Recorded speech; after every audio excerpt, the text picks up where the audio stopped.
Masih dalam mata kuliah asuhan kebidanan pada kehamilan. Selanjutnya kita ke sub pokok bahasan, yaitu menentukan usia dan periode kehamilan. Yang pertama adalah menentukan usia kehamilan. Tujuan dari menentukan usia kehamilan adalah untuk menentukan kapan tafsiran partus atau perkiraan persalinan. Yang kedua, untuk menilai apakah pertumbuhan janin cukup baik, fungsi plasentanya cukup baik dengan melihat perkembangan tinggi fundus uteri apakah sesuai dengan usia kehamilan. Untuk menentukan kehamilan, apakah kehamilan lewat waktu. Kemudian untuk dijadikan acuan dalam menentukan sikap, misalnya pada kasus hemoragi antepartum atau perdarahan pada saat kehamilan, preeklamsi atau eklamsi, ketuban pecah dini, kehamilan dengan penyakit atau penyulit, misalnya penyakit jantung dan kencing manis. Menentukan usia kehamilan bisa dengan beberapa cara. Yang diantaranya adalah yang pertama dengan menentukan pertama haid terakhir atau hari pertama haid terakhir. Kemudian yang kedua adalah dengan mengukur tinggi fundus uteri. Yang ketiga adalah dengan gerakan janin pertama kali dirasakan. Kemudian yang keempat adalah mendengarkan denyut jantung janin pertama kali. Kemudian yang kelima adalah dengan palpasi kapan masuknya bagian terendah ke pintu atas panggul. Kemudian yang keenam dengan menggunakan ultrasonografi atau USG. Yang ketujuh adalah dengan pemeriksaan Röntgen. Yang kedelapan adalah dengan pemeriksaan amniosintesis.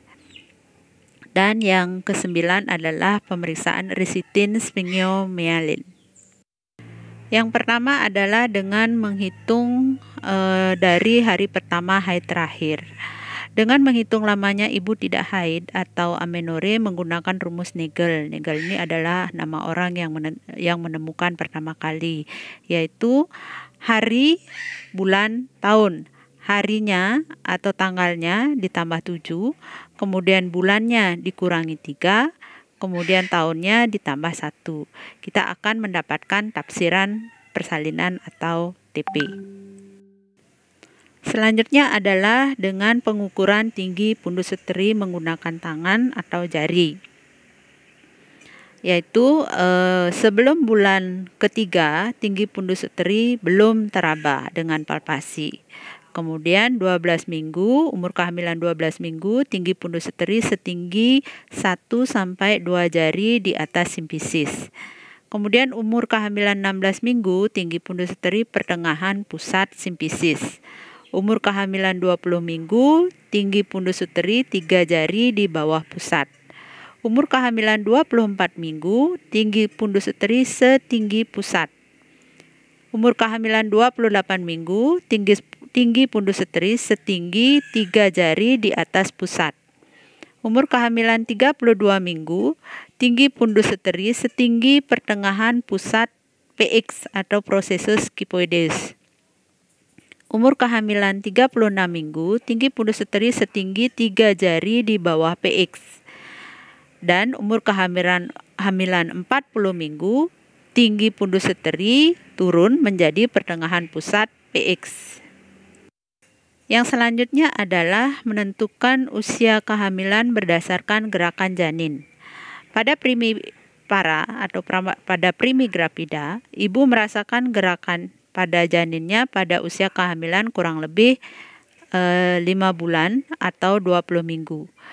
Pada multi, gerakan janin dirasakan pertama kali pada usia kehamilan lebih kurang 4 bulan atau 16 minggu. Selanjutnya adalah dengan McDonald, yaitu pengukuran tinggi fundus uteri dengan pita sentimeter. Caranya dengan mengukur tinggi fundus uteri dalam sentimeter, kemudian hasilnya dibagi 3,5. Mendapatkan hasil umur kehamilan dalam hitungan bulan. Selanjutnya adalah menghitung usia kehamilan dengan mendengarkan denyut jantung janin. Secara manual bisa didengar pada akhir bulan kelima dengan USG atau Dopton pada akhir bulan ketiga. Selanjutnya dengan palpasi, yaitu kepala masuk ke pintu atas panggul. Pada primipara atau primigravida, kehamilan kepala masuk pintu atas panggul pada minggu ke-36. Tetapi pada multi, kepala masuk pintu atas panggul bisa mendekati persalinan. Selanjutnya dengan pemeriksaan USG, ultrasonografi. Ini bisa mulai dilakukan pada usia kehamilan 5-6 minggu dan akan menjadi lebih akurat jika pemeriksaan USG untuk menentukan usia kehamilan dilakukan lebih awal atau pada kehamilan awal. Yang dinilai adalah diameter kantong gestasi, kemudian jarak kepala ke bokong, dan diameter biparietal dan femur. Selanjutnya adalah menggunakan rongsen. Nah, menggunakan rongsen ini sudah tidak lagi dilakukan untuk menentukan usia kehamilan. Kenapa? Karena efek samping dari penggunaan rongsen sangat buruk terhadap janin. Jadi bukan jarang lagi, tidak dilakukan dan tidak direkomendasikan untuk dilakukan. Nah, pada dasarnya adalah osifikasi pada tulang yang dilihat. Pusat osifikasi adalah pada os kuboid pada kehamilan 34 minggu, distal pemus 36 minggu, dan proksimal tibia pada umur kehamilan 38 minggu. Selanjutnya amniosintesis. Cairan amnion dipulas dengan high-sulfat blue bila terdapat sel-sel lemak. Cairan amnion akan berwarna jingga. Interpretasinya adalah kehamilan kurang dari 36 minggu dengan sel lemak lebih dari 10%. Kehamilan lebih dari 39 minggu dengan sel lemak lebih dari 50%. Jadi untuk pemeriksaan amniosintesis untuk menentukan usia kehamilan sudah tidak dilakukan lagi karena efek samping atau risiko terjadinya abortus dan komplikasi yang lain itu sangat besar. Penentuan umur kehamilan dengan pemeriksaan lecithin sphingomyelin, yaitu pemeriksaan cairan pada paru-paru. Pada kehamilan lebih dari 34 minggu terjadi peningkatan kadar lecithin diikuti penurunan kadar sphingomyelin. Lipoprotein ini penting untuk melindungi surfaktan paru-paru janin. Surfaktan alveolus janin mulai terbentuk pada saat usia kehamilan 28 minggu. Kadar lecithin sphingomyelin ini merupakan suatu ukuran untuk menilai kematangan fungsional paru. Selanjutnya kita beranjak pada menentukan periode kehamilan. Tujuan dari menentukan periode kehamilan adalah yang pertama untuk menentukan tahap perkembangan dalam kehamilan. Yang kedua, untuk memudahkan dalam pemberian jadwal kunjungan ANC pada ibu. Yang ketiga, sebagai pedoman dalam memberikan asuhan kebidanan agar bisa mengkaji kebutuhan ibu sesuai dengan perkembangan masa kehamilannya. Ditinjau dari lamanya kehamilan, kita bisa menentukan periode kehamilan dengan membaginya dalam 3 bagian, yaitu kehamilan triwulan atau trimester pertama antara umur kehamilan 0 sampai 12 minggu. Kehamilan triwulan kedua antara 12 sampai 28 minggu. Kehamilan triwulan ketiga antara 28 sampai 40 minggu.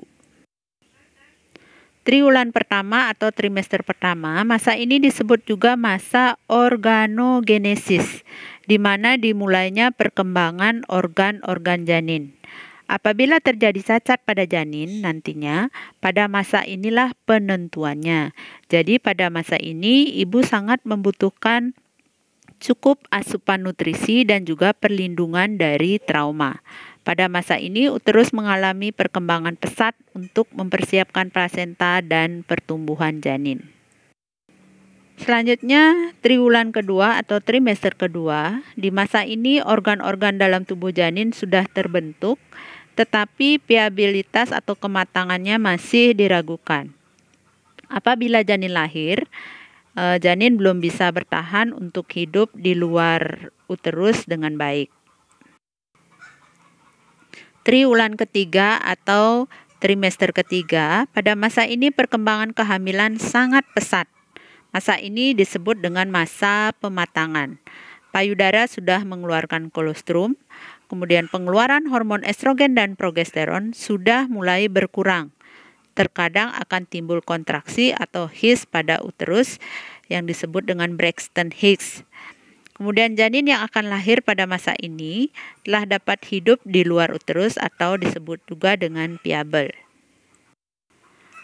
Sekarang kita coba praktik menghitung usia kehamilan. Jadi patokannya adalah usia atau umur bulan dalam hari, yang bisa juga dirubah menjadi minggu. Misalnya Januari itu ada 31 hari menjadi 4 minggu dengan sisa 3 hari. Kemudian Februari 28 hari menjadi 4 minggu.